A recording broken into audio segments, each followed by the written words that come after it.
સુરતના વેડ રોડ સ્થિત Gyanganga education trust સંચાલિત જ્ઞાનગંગા વિદ્યાલય ખાતે શૈક્ષણિક વર્ષ 2026-27ના પ્રવેશોત્સવની ઉજવણી કરવામાં આવી। નવા પ્રવેશ મેળવનાર વિદ્યાર્થીઓનું કંકુ તિલક કરી સ્વાગત કરવામાં આવ્યું હતું। સુરતના વેડ રોડ ખાતે આવેલી જ્ઞાનગંગા વિદ્યાલયમાં શૈક્ષણિક વર્ષ 2026-27ના પ્રવેશોત્સવની ઉજવણી કરવામાં આવી। ગુજરાતી માધ્યમ, અંગ્રેજી માધ્યમ અને હિન્દી માધ્યમના નવા પ્રવેશ મેળવનાર વિદ્યાર્થીઓને કંકુ તિલક કરી મોઢું મીઠું કરાવવામાં આવ્યું। નવા પ્રવેશ મેળવનાર વિદ્યાર્થીઓના શિક્ષણ જગતમાં પ્રથમ પગલાને કંકુ પગલામાં કંડારી તેવા નવા શૈક્ષણિક વર્ષની શરૂઆત કરવામાં આવી। વિદ્યાર્થીઓને ખંજરીના તાલે જોડકણા તથા ગીતો ગવડાવવામાં આવ્યા। નાના ભૂલકાઓને વિવિધ પ્રકારના રમકડા રમાડી તેમનું મનોરંજન કરવામાં આવ્યું। ઇન્ટરેક્ટિવ પેનલ પર મોરલ સ્ટોરી તથા જોડકણા નિહાળ બાળકો આનંદિત બન્યા। શાળાના સંચાલક નવનીતભાઈ ગોપાણીએ બાળકો શ્રેષ્ઠ કારકિર્દી બનાવે તેવી શુભેચ્છા પાઠવી હતી। શાળાના આચાર્ય કેતકીબેન નાયકના માર્ગદર્શન હેઠળ પ્રવેશોત્સવની સુંદર ઉજવણી કરવામાં આવી હતી। જ્ઞાનગંગા વિદ્યાલય આચાર્ય કેતકીબેન નાયક આજ રોજ શાળાની અંદર બાલ ભવનની અંદર પ્રવેશોત્સવ કરવામાં આવ્યો।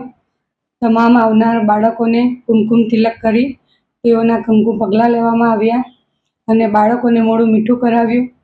બાળકો ખૂબ જ ખુશ થઈ ગયા અને આ નવા આવનાર તમામ બાળકો પોતાના જીવનમાં શિક્ષણ ક્ષેત્રે ખૂબ ઊંચી સિદ્ધિ સર કરે એવી મા શારદાને પ્રાર્થના।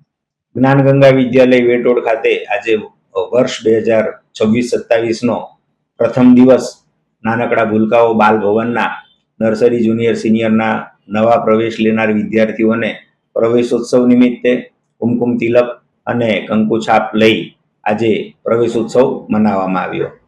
આ કુમકુમ પગલાની છાપ વિદ્યાર્થીઓના જીવનમાં શિક્ષણ ક્ષેત્રે એનું પ્રથમ કદમ ખૂબ જ યાદગાર બની રહે એ માટે વિદ્યાર્થીઓને લેમિનેશન કરીને આપવામાં આવશે।